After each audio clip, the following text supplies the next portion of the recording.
Hola, después de ver este nuevo vídeo sobre análisis sintáctico vas a tener clarísimo lo que es un complemento de régimen, también llamado complemento preposicional, suplemento, preposicional regido, regido a secas. Ya no tendrás secretos para ti. Vas a ver cómo complementa, qué características tiene y teniendo en cuenta lo que se te va a decir, jamás volverás a fallar. Suscríbete al canal si te gusta, si te parece interesante o si quieres saber más cosas sobre lengua. Vamos con la primera apreciación que deberíamos hacer.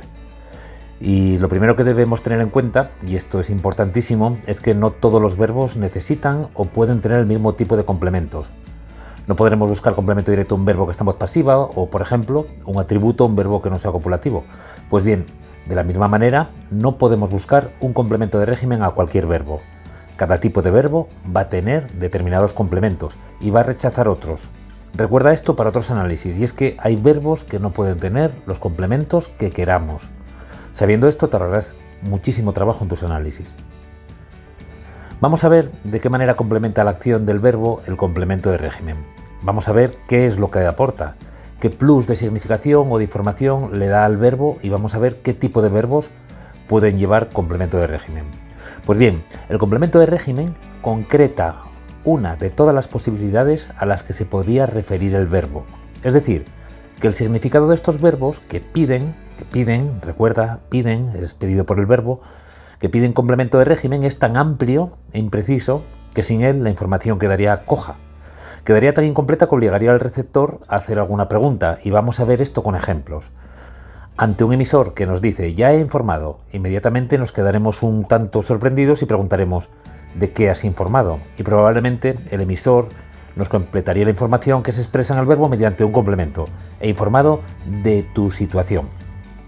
Lo mismo ocurriría con declaraciones como no confío, que iría seguramente seguida de nuestra pregunta ¿en qué o en quién no confías? Y la respuesta sería no confío en el nuevo delegado, por ejemplo. Y ocurriría de la misma manera en las siguientes oraciones. El nuevo tema consta. ¿De qué consta? Consta de 12 páginas. Tu actitud tiende. ¿A qué tiende? Tiende a la autodestrucción. Ahora ya me preocupo. ¿De qué te preocupas? Me preocupo de los estudios. En estos ejemplos nos vamos a fijar en dos cosas. Primero es la falta de información que habría a la hora de expresar esas acciones sin el complemento de régimen. Ya he informado, no confío, el nuevo tema consta, tu actitud tiende, ahora me preocupo. Y dos, la segunda cosa que nos tendríamos que fijar es que siempre van a ir precedidos de una preposición que viene exigida por el propio verbo. Son verbos preposicionales y la preposición, repito, viene exigida por el verbo. Parece que el verbo en realidad es informar de, confiar en, constar de, tenderá, preocuparse de, porque siempre va a llevar un complemento encabezado por esa preposición. Es más, si fuésemos extranjeros aprendiendo español, deberíamos estudiar estos verbos unidos a su preposición, para no decir cosas como confío ti.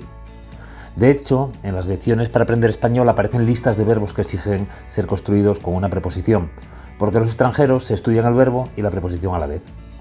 Una manera de demostrar de que una preposición es la que es exigida por el verbo es que cuando no aparece el complemento de régimen, preguntaríamos por él como en ahora me preocupo y nuestra pregunta iría encabezada por la preposición que exige el verbo, ¿de qué te preocupas?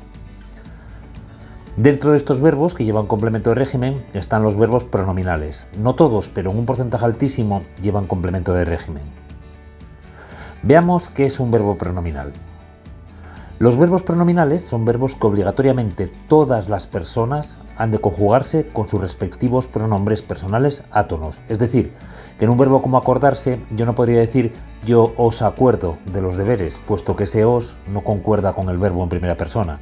Debería ser yo me acuerdo de, o tú te acuerdas de, él se acuerda de, nosotros nos acordamos de, vosotros os acordáis de, ellos se acuerdan de. Esto no pasaría con verbos no pronominales, es decir, yo puedo poner un pronombre personal átono en distinto número y persona que el verbo y no pasa nada en los verbos que no son pronominales. Vamos a ver cómo el verbo escuchar puede combinar formas verbales de primera persona con cualquier pronombre personal átono, cosa que no ocurre con los pronominales. Yo puedo decir yo os escucho, no tengo que decir yo me escucho, ¿vale? Si fuera yo me escucho sería pronominal. Puedo decir yo te escucho, yo le escucho, yo os escucho, yo les escucho, vosotros me avisáis de.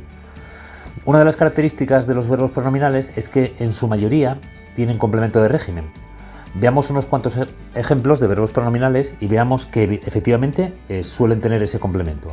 Acordarse. Tú te acuerdas de tu niñez. Tiene el complemento de régimen de tu niñez. Y no podríamos poner el verbo en primera persona, yo me acuerdo, sin cambiar el pronombre átono. No podríamos decir yo te acuerdo, ¿vale? Porque es un verbo pronominal. Debería ser yo me acuerdo. O sea, con el verbo, con la forma acuerdo, que es primera persona, tendría que ir un pronombre personal átono que sería me acuerdo, ¿vale? Lo mismo ocurriría con arrepentirse. Vosotros os arrepentís, no podríais decir vosotros me arrepentís, o con divorciarse. Él se divorció de su esposa, no puedo decir él os divorció de su esposa, ¿vale?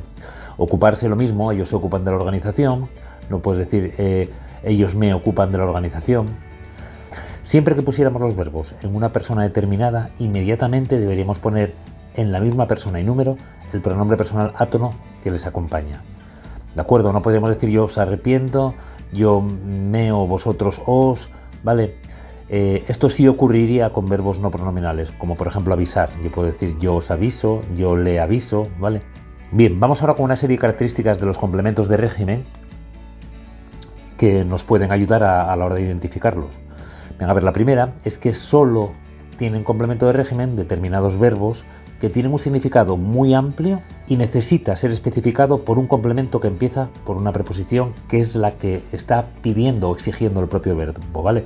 Por eso se dice que esos verbos rigen una preposición, o sea que tienen que ir con esa preposición. La segunda característica es evidente, siempre van encabezados por una preposición.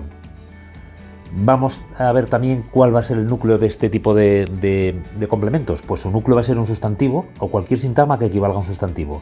Por ejemplo, un adjetivo sustantivado, un pronombre, un infinitivo o una oración subordinada sustantiva. Por ejemplo, habla de sus recuerdos. Aquí lo que tenemos es el sustantivo recuerdos como núcleo del complemento de régimen de sus recuerdos. El siguiente sería confiamos en la mejor de la clase. Aquí en la mejor de la clase tendríamos como núcleo a la mejor, que sería un adjetivo, que es mejor sustantivado.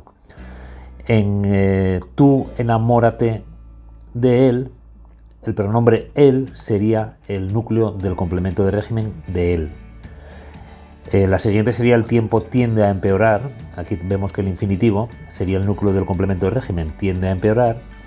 Es como cuando se dice, yo qué sé, pues esta oración, esta ecuación tiende a infinito, también sería un complemento de régimen, que ahí a infinito tendría como núcleo el sustantivo infinito. En la oración se ocupan de que el viaje sea un éxito. Aquí lo que tenemos como complemento de régimen es una oración subordinada sustantiva, ¿vale? Que está traspuesta a categoría sustantiva por la conjunción que, ¿vale? Una conjunción que. Se ocupan de algo, se ocupan de eso, de que el viaje sea un éxito. Y después, esta característica que os voy a comentar ahora es muy importante. Os va a evitar cantidad de errores. Nunca nos van a indicar ni con qué, ni por qué, ni para qué se realiza la acción, porque eso es tarea del circunstancial. Si tenemos un complemento que nos dice con qué se realiza la acción, eso es un circunstancial de instrumento. Si hay un complemento que nos dice por qué se realiza la acción o para qué, eso serían circunstanciales de causa y de finalidad. Otra característica que tiene es que no lo podemos sustituir por nada, ¿vale? Si empezamos a sustituirlo nos va a crear problemas, nos va a crear confusiones y vamos a empezar a pensar que un complemento no sé, pues de un circunstancial puede ser un complemento de régimen y entonces no lo vamos a sustituir por nada, ¿de acuerdo? Y después otra que es importante también, que es la que comentábamos antes de los verbos pronominales, es que suele aparecer con verbos pronominales. No con todos, pero con la mayoría. O sea que si tú ves como núcleo un verbo pronominal, pues sospecha y busca porque probablemente tenga un complemento de régimen. Y venga, ya lo último que vamos a ver es una serie de consejos para no fallar en nuestro análisis, cosas que tenemos que tener en cuenta para no fallar. Lo primero de todo, antes de empezar a analizar la oración, debemos visualizar en nuestra cabeza la escena de la acción que representa esa acción. O sea, tenemos que imaginarnos esa acción, ¿vale? Es importantísimo, esto vale para todos los análisis. Tenemos que ver qué acción, quién está haciendo la acción, quién está recibiéndola, qué es lo que se está dando, qué es lo que nos está dando. Imaginarnos la acción, ¿de acuerdo? A lo mejor con el complemento de régimen tampoco es tan importante, pero siempre habrá que hacerlo, ¿vale? Lo siguiente que debemos hacer es buscar el verbo y ver qué pistas nos da. Así como un verbo copulativo nos va a dar como pista, que va a tener un atributo, pues en nuestro caso cogemos el verbo, nos olvidamos del resto de las palabras y miramos si ese verbo, en esas circunstancias que está en la oración, nos pide un complemento que empiece por una preposición determinada. Si crees que has encontrado un complemento de régimen, mira a ver si no estarás confundiéndote y en realidad es un circunstancial, de instrumento, de causa, de finalidad, como comenté antes. Que es muy fácil que lo confundáis, ¿de acuerdo? Y también porque mucha gente tiene la manía de preguntarle cosas al verbo y de repente dicen, le dio con un martillo, con qué le dio, y les parece que eso es un complemento de régimen y que no es así, ¿de acuerdo? Ni le di con el martillo, ni viene por la comida o viene para el casting, sería con el martillo sería de instrumento, viene por la comida sería la causa y viene para el casting sería la finalidad, ¿vale? No serían complementos de régimen. También deberíamos mirar si el verbo que estamos analizando admite complementos que empiecen por otras preposiciones sin que eso le afecte a su significado o nos falte información, ¿vale? Por ejemplo, en voy a Madrid, yo podría decir voy por Madrid, voy desde Madrid, voy hacia Madrid, voy para Madrid, y el verbo ir no me quedaría cojo, no me quedaría falto de información, ¿de acuerdo? Pero en otros, como me olvidé de la maleta, sí que podría poner otros complementos empezando por preposición, pero el significado de olvidar no quedaría concretado. Me olvidé en casa. Faltaría de lo que te has olvidado. ¿De qué te has olvidado? Me olvidé por tu culpa. ¿De qué te has olvidado?